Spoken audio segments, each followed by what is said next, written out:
UnitedHealth Group CEO Andrew Witty is set to appear before two congressional committees today, one from the House, one from the Senate. He'll answer questions about the hack of UnitedHealth, that owned unit called Change Healthcare.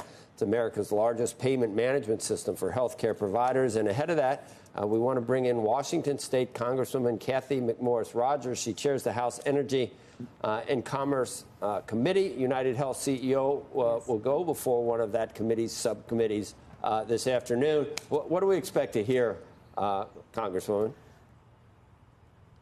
This is an important oversight committee hearing of the Energy and Commerce Committee. We expect to get a comprehensive report from Mr. Witty from UnitedHealth as to what happened, why millions of Americans have had their personal health information made available on the dark web, what they're doing to fix this problem, and then also what we must do, what UnitedHealth must do, and what action we must take to ensure that this never happens again.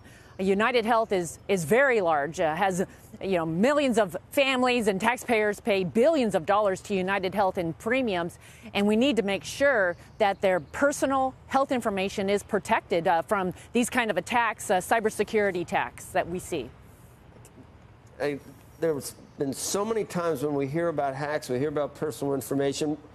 Do we ever follow the money to see what actually happens down the road? What do we expect is going to be done with the information that was collected? Do we know whether there's been any indications it's being used in a manner to profit whoever came up with this whole idea?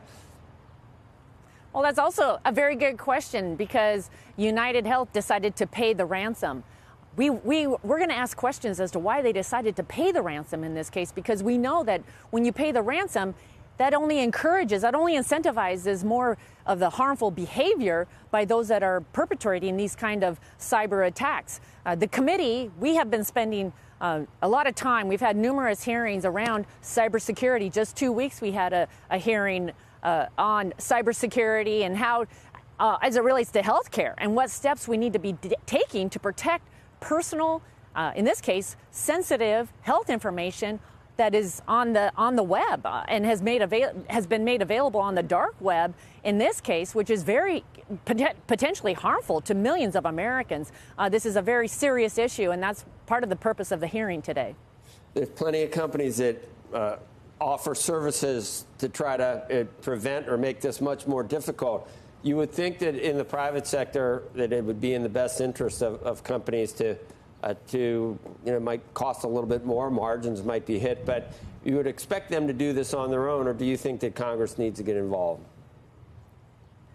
Well, this hearing is part of us getting answers. We need to better understand what happened, why it happened, and then we will look at what steps we need to be taking. Certainly cybersecurity, whether it's in healthcare or other sectors, is top of mind for Americans as we see more and more of our information online. The committee is working on protecting American privacy rights online. We've also worked on lower cost, more transparency to give Americans, give individuals more ownership over their data, but also to understand what the prices are. Because in this case, United has become very large, and the individual, unfortunately, doesn't always have a lot of power and control in this. So I believe it's very important that we get legislation that's going to get cost, understand what the prices are. We have United as a very large health insurance company that maybe doesn't want to pay the prices, owning the doctors that are providing the care, and that can be problematic. As far as ransomware attacks year over year, do you know what the percentages are on it sounds like we're talking about earnings being up or down a certain percent, but is it increasing very quickly, and is there anything that the federal government can do to try to tackle that head on?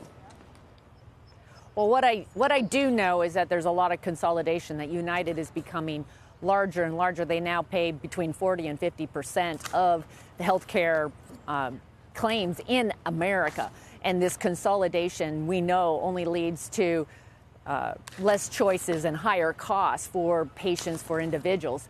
So that's where we have, as we've looked at the consolidation, We've passed the legislation with overwhelming support, lower costs, more transparency to address this consolidation, to provide more competition in the marketplace, which ultimately brings down costs and gives consumers more choices. And we're working with the Senate to get them to take action on this because we're overall concerned about just these larger and larger healthcare systems.